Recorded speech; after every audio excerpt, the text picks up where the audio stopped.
Hello student, তোমরা যারা ক্যালকাটা ইউনিভার্সিটির আন্ডারে ফিফথ সেমিস্টারের ছাত্রছাত্রী আছো এবং তোমাদের শিক্ষাবিজ্ঞান সাবজেক্টটা পাস কোর্সে আছে, তোমাদের জন্য আজকের ক্লাসটা খুবই গুরুত্বপূর্ণ। আজকের ক্লাসে তোমাদের ডিএসসি A1 পেপারের 2022, 2021 এবং 2020 এই 3টে বছরের প্রশ্নপত্রের এসএকিউর সমাধান নিয়ে আলোচনা করব। আর তোমরা জানো তোমাদের জন্য বিগত বছরের প্রশ্নপত্র খুবই গুরুত্বপূর্ণ। তাহলে এসএকিউর সমাধানটা তোমরা দেখে নাও।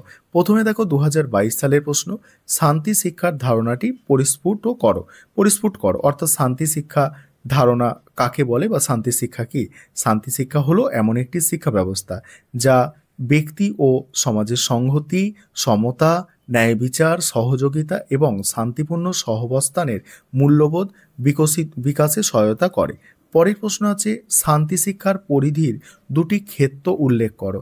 শান্তি শিক্ষার পরিধির ব্যক্তিগত শান্তি, দেখো নিজস্ব আচরণ ও মানসিকতার উন্নয়ন, আর হচ্ছে সামাজিক শান্তি, সমাজের শান্তিপূর্ণ সম্পর্ক স্থাপন। পরের প্রশ্ন, শান্তি শিক্ষার মনস্তাত্ত্বিক বাধা বলতে কি বোঝো?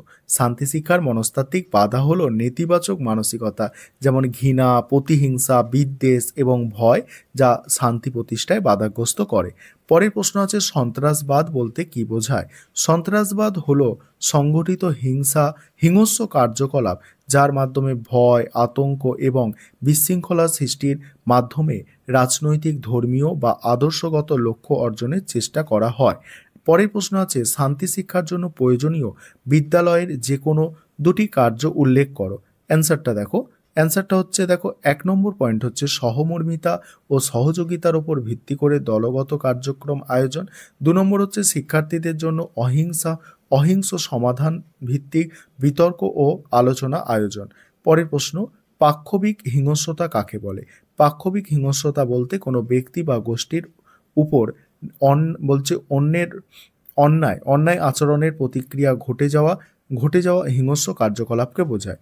পরের প্রশ্ন, হিংস্রতার পারিবারিক ঝুঁকিপূর্ণ উপায়গুলি কি কি? পারিবারিক দ্বন্দ্ব, কলহ, তারপর শিশুদের প্রতি অবহেলা বা নির্যাতন। নেক্সট আছে দেখো, হিংস্রতার সামাজিক প্রতিকারমূলক দুটি উপায় উল্লেখ করো। সামাজিক সচলতা বৃদ্ধি আর হচ্ছে সহানুভূতিশীল মনোভাব গড়ে তোলা। পরের প্রশ্ন উত্তরগুলো আলোচনা করব। তার আগে যে বিষয়টা বলার আছে, তোমাদের জন্য এই পেপারে স্টাডি মেটেরিয়াল তৈরি হয়ে গিয়েছে বা আমাদের স্টাডি মেটেরিয়ালের কাজ অল্প বাকি আছে, ঠিক আছে? তোমরা চাইলে স্টাডি মেটেরিয়াল পারচেস করতে পারো। নিচে যে নম্বরটা দেখতে পাচ্ছ এই নম্বরে যোগাযোগ করে স্টাডি মেটেরিয়াল পারচেস করতে পারো। পরের প্রশ্ন আছে, সৃজনশীল চিন্তন কিভাবে অহিংসার মাধ্যমে শিক্ষার্থীদের শান্তিপূর্ণ সহাবস্থানে সহায়তা করে? দেখো এখানে অ্যান্সার করা আছে, সৃজনশীল চিন্তা শিক্ষার্থীদের সমস্যার সমাধান করে নতুন উপায় উদ্ভাবনে সাহায্য করে, যা অহিংসা এবং শান্তিপূর্ণ সহাবস্থানের পরিবেশ তৈরি করে। সত্যাগ্রহ বলতে কি বোঝো? অ্যান্সারটা দেখে নাও। সত্যাগ্রহ হলো মহাত্মা গান্ধীর প্রচলিত নীতি, যেখানে সত্য এবং অহিংসার মাধ্যমে সামাজিক ও রাজনৈতিক পরিবর্তন আনার চেষ্টা করা হয়। পরের প্রশ্ন আছে, একজন সত্যাগ্রহীর যে কোনো দুটি গুণ উল্লেখ করো। সত্য ও ন্যায়ের প্রতি দৃঢ় বিশ্বাস, আর 2 নম্বর হচ্ছে অহিংসার প্রতি অঙ্গীকার। পরের প্রশ্ন, মূল্যবোধের দুটি বৈশিষ্ট্য নির্দেশ করো। মূল্যবোধ ব্যক্তি ও সমাজের আচরণকে প্রভাবিত করে, আর হচ্ছে এটি মানুষের আদর্শগত ও নৈতিক দৃষ্টিভঙ্গির প্রতিফলন। নেক্সট প্রশ্ন আছে, মূল্যবোধের শিক্ষা বলতে কি বোঝো? মূল্যবোধের শিক্ষা হলো এমন একটি প্রক্রিয়া যার মাধ্যমে শিক্ষার্থীদের নৈতিক, সামাজিক এবং আধ্যাত্মিক দিকগুলি বিকশিত হয়। পরের প্রশ্ন আছে, মূল্যবোধের শিক্ষাকে শ্রেণীকক্ষে বাস্তবায়িত করার জন্য কি কি পদক্ষেপ গ্রহণ করা উচিত? ঠিক আছে, যে কোনো দুটি পদক্ষেপ উল্লেখ করো। দেখো, বাস্তব ঘটনা বা কেস স্টাডি নিয়ে আলোচনা। 2 হচ্ছে দলগত কার্যক্রমের মাধ্যমে শিক্ষার্থীদের মধ্যে সহমর্মিতার চর্চা। পরের প্রশ্ন, নান্দনিক মূল্যবোধ বলতে কি বোঝো? দেখে নাও।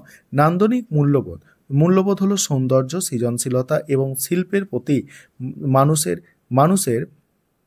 দেখো সংবেদনশীল বা মানসিক শান্তি এবং অনুভূতির প্রদান করে। নেক্সট প্রশ্ন আছে দেখো, পরের প্রশ্ন, এবার 2021 সালের প্রশ্নপত্র থেকে দেখো, 2021 সালের প্রশ্নপত্রের সমাধান দেখো। শান্তি শিক্ষার যে কোনো দুটি প্রয়োজনীয়তা উল্লেখ করো। দেখো 1 নম্বর আছে ব্যক্তি, সমাজ এবং বিশ্বে শান্তি প্রতিষ্ঠার মাধ্যমে সহিষ্ণুতা বৃদ্ধি করা। 2 নম্বর হচ্ছে দ্বন্দ্ব সহিংসতা এড়িয়ে সমঝোতার পথ খুঁজে বের করা। পরের প্রশ্ন, শান্তি শিক্ষা দানের ক্ষেত্রে শিক্ষকের 2টি প্রধান কর্তব্য লেখো। দেখো অ্যান্সারগুলো এবার দেখে নাও। এখানে প্রথম এবং দ্বিতীয় পয়েন্ট আছে। পরের প্রশ্ন আছে পাঠ্যক্রমে শান্তি শিক্ষার যে কোনো 2টি গুরুত্বপূর্ণ নির্দেশ। দেখো 1 নম্বর আছে শিক্ষার্থীদের নৈতিক ও মানবিক মূল্যবোধ গড়ে তোলা। দ্বিতীয় পয়েন্ট আছে, তারপরে প্রশ্ন আছে দেখো নাগরিকতার শিক্ষা এবং শান্তি শিক্ষা কিভাবে সম্পর্কিত। দেখে নাও অ্যান্সারটা লেখা আছে। তারপরে উঙার দাগের প্রশ্নটা দেখো, দৈনন্দিন শ্রেণীকক্ষে পাঠ ও শান্তি স্থাপনের জন্য শিক্ষাদানের মধ্যে 2টি পার্থক্য উল্লেখ করো। এখানে 2টো পার্থক্য আছে, 1 আর 2। পরের প্রশ্ন আছে অহিংসার ধারণাটি কি। নেক্সট আছে দেখো 6 দাগের প্রশ্ন, ভারতবর্ষের প্রেক্ষাপটে অহিংসা ও শান্তি শিক্ষার তাৎপর্য। নেক্সট বর্গীর দাগের প্রশ্ন আছে শান্তি শিক্ষাদানের ক্ষেত্রে শিক্ষার্থীদের কি কি দক্ষতা অর্জন করা প্রয়োজন, যে কোনো 2টি উল্লেখ করো। নেক্সট আছে দেখো অহিংসা স্থাপনে গান্ধীজির 2টি নীতি। অহিংসা স্থাপনে গান্ধীজির 2টি নীতি উল্লেখ করো। পরের প্রশ্ন আছে তোমার মূল্যবোধের অর্থ উল্লেখ করো। তারপরে দেখো সামাজিক মূল্যবোধ বলতে কি বোঝো। নেক্সট আছে ভারতীয় সংবিধানের যে কোনো 2টি মূল্যবোধ।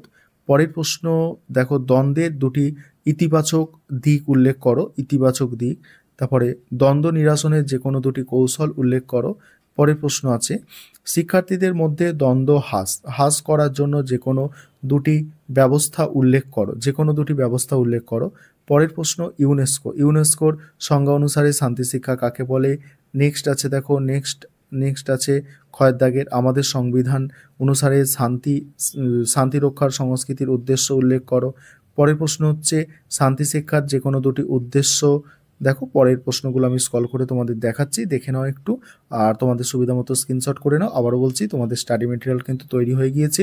তোমরা যারা স্টাডি মেটেরিয়াল পারচেস করতে চাও অবশ্যই তোমরা যোগাযোগ করবে। দেখো তোমরা দেখে নাও